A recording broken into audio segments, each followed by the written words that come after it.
It was a hot summer night, and my brother Sam and I were camping in the dense woods on the outskirts of town. Our parents had warned us about the dangers of camping alone, but we were adventurous and decided to go ahead with our plan. As we sat around the campfire roasting marshmallows and telling spooky stories, I couldn't shake off the feeling that we were being watched. It was a strange sensation, as if someone or something was observing us from the darkness beyond the tree line. Sam noticed my unease and asked me what was wrong. I told him about the strange feeling I had, and he brushed it off as a figment of my imagination. He was always the more rational of the two of us, but I knew something was off. As the night wore on, we retreated to our tent, and I struggled to fall asleep. Every rustle of leaves and every snap of a twig sent my heart racing. I lay there, staring up at the ceiling of our tent, listening to the sounds of the forest. And then I heard it, a low growling sound, like an animal on the prowl. It was coming from outside the tent, and it was getting closer. I nudged Sam awake, and he heard it too. We both froze, not daring to move a muscle. Suddenly, something slashed through the fabric of our tent, ripping it open like a knife through butter. A pair of glowing red eyes stared back at us from the darkness,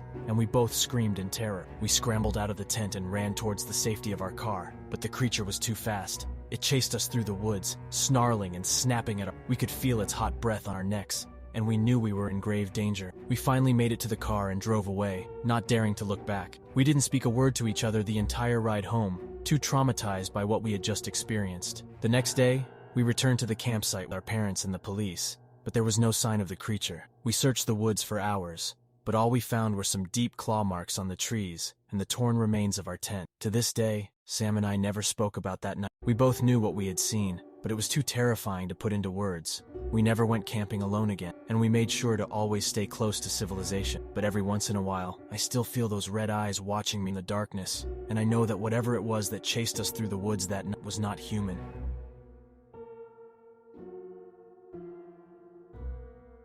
I was always fascinated by the legends and myths of Mexico, especially the ones about the ancient civilizations and their mysterious rituals. That's why I decided to join an archaeological expedition to explore some of the ruins in the deep woods of Chiapas. I was hoping to find some clues about the Maya culture and their secrets, but what I found was something out of this world, something that changed my life forever. It was on the third day of our expedition that we stumbled upon a hidden temple covered by vines and moss. It looked like it had been abandoned for centuries, but there was something eerie about it. We decided to enter and see what was inside. The temple was dark and damp, with a musty smell. We used our flashlights to illuminate the walls, which were covered with carvings and paintings of strange creatures and symbols. Some of them looked like human-animal hybrids, others like demons or aliens. I felt a chill run down my spine as I looked at them. We followed a narrow corridor that led to a large chamber. In the center of the chamber, there was a stone altar with a circular hole in it. Around the altar, there were several skeletons, some wearing jewelry and ornament. They looked like they had been sacrificed or killed in some ritual. I was curious about the hole in the altar, so I approached and peered inside. What I saw made me scream in horror. There was a creature inside the hole,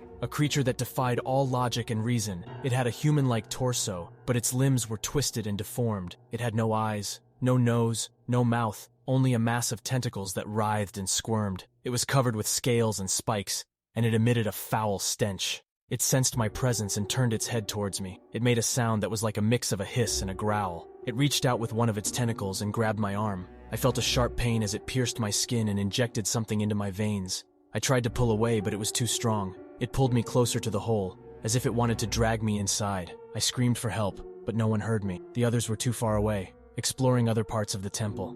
I felt a wave of nausea and dizziness wash over me. My vision blurred and my muscles spasmed. I realized that the creature had poisoned me or infected me with something. I felt my body shutting down, losing control. The last thing I remember before I blacked out was its tentacles wrapping around me and pulling me into the darkness. I woke up in a hospital bed, surrounded by doctors and nurses. They told me that I had been found by my colleague, unconscious and bleeding near the temple. They said that I had suffered a severe stroke that had caused paralysis on the left side of my body. They also said that they had no idea what had attacked me or what it was. They had examined the wound on my arm and found traces of an unknown substance that they could not identify or analyze. They said that it was a miracle that I had survived, but I knew that it was not a miracle. It was a curse.